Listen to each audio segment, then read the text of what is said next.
Beredar video pemain futsal Kota Malang menendang kepala pemain Kabupaten Blitar saat selebrasi sujud syukur. Video tersebut diunggah oleh akun Instagram @kabarnegeri dan viral di media sosial. Pada keterangan unggahan disebutkan bahwa aksi anarkis itu terjadi pada Selasa 19 September 2023.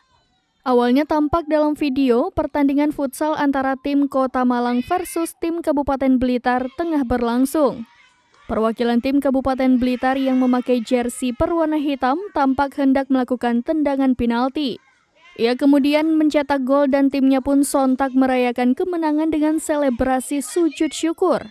Namun, tiba-tiba salah satu pemain Kota Malang yang mengenakan jersey berwarna putih melakukan aksi anarkis dengan menendang kepala salah satu pemain tim lawan yang sedang sujud syukur.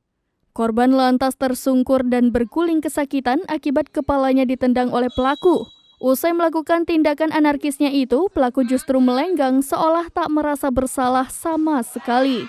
Sontak wasit pun langsung memberikan kartu merah terhadap pemain tim Kota Malang tersebut. Tak ayal perbuatan anarkis dari salah satu pemain tim Kota Malang yang menendang kepala pemain lawan saat selebrasi sujud syukur itu pun menuai cacian dan kecaman dari penonton di lapangan serta netizen.